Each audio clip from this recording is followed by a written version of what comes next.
বিকেলবেলা বেরিয়ে গেলাম পুরো ফ্যামিলি শুদ্ধ, মানে আমরা দুই ছেলে আর বেরিয়ে গেলাম রাস্তায়। কোথায় যাচ্ছি বলো তো? চলো তোমাদের দেখাবো আমি এটা কোথায় যাচ্ছি।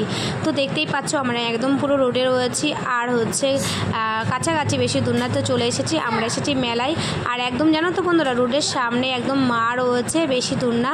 আর এখানে না একটু ছোট ছোট করে মেলা হয়, বেশি বড় হয় না, একটু মোটামুটি অল্প করে মেলার দোকান বসে। তো দোকান এখনও ঠিক মতন খুলেওই নি, আমরা চলে গেছি ঘুরতে।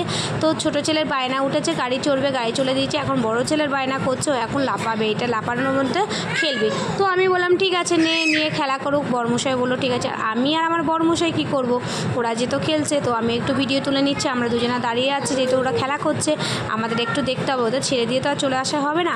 তারপরে ছেলেরা খেলে বড় ছেলের বায়না হচ্ছে ঘুগনি খাবে, আর ছোটো ছেলের বায়না করছে আইসক্রিম খাবে। তো যাই হোক, দুই ছেলে দুটো খাবার দিয়ে দিয়েছে, ওরা খাচ্ছে, আর আমি একা দাঁড়িয়ে কী করবো। তাই জন্য আমি ভাবলাম একটু ভিডিও তুলে নিই একদম রোডের সামনে। তো আমি কী কিনেছি না কিনেছি সব কিছু তোমাদের সাথে শেয়ার করবো। তো অবশ্যই তোমাদের সাথে না শেয়ার করলে আমার ভালোই লাগে না। তো দেখো আমি বাড়ি চলে এসেছি, আর বেশিক্ষণ থাকিনি, কারণ যেহেতু ছোটো ছেলে আর বড়ো ছেলে খুবই বায়না, তোমরা সবাই জানো বাচ্চা কাচ্চা খুবই বায়না করে।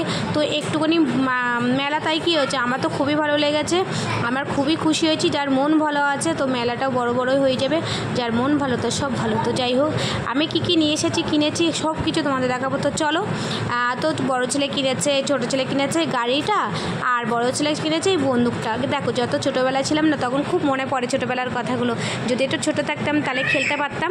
তো যাই হোক, এখন তো বড় হয়ে গেছে, এখন আর খেলতে পারবো না। তো তোমাদের সাথে শেয়ার করলাম। ভিডিওটা কেমন লাগছে অবশ্যই কমেন্টে জানিও। তোমরা কারা কারা মেলায় যেতে পছন্দ করো সেটাও জানিও, কিন্তু সেটা কিন্তু জানাতে ভুলো না। তো ছোটো ছেলে গেলো, নিয়ে নিচ্ছিলো, করে নিয়ে নিচ্ছিলাম, যেহেতু গুলিটা গলায় আটকে যাবে, এর জন্য নিয়ে নিয়েছিলাম। আর সত্যি কথা বলতে কি বলো তো, আমি আর কী কিনেছি সেটা দেখাই চলো।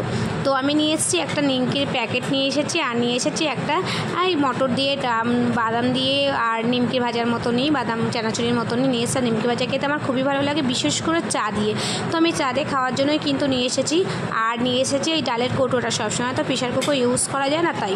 আর নিয়ে এসেছি এটাতে কী করবো বলো তো, এটাতে আমি রাখবো হচ্ছে চামচ, রান্নাঘরে চামচ রাখতে পারি না। আর নিয়ে এসেছি 5টা কাপ, 2 রকমের কাপ মনে হচ্ছে না, কী বলবো বলো তো, 3টে পেয়েছি আর 2টো পাইনি, তাই আলাদা কালার নিয়ে এসেছি। তো যাই হোক, কেমন লাগছে ভিডিওটা অবশ্যই কিন্তু কমেন্টে জানিও। আর ভিডিওটা ভালো লাগলে অবশ্যই লাইক, কমেন্ট, সাবস্ক্রাইব করতে ভুলো না। টাটা।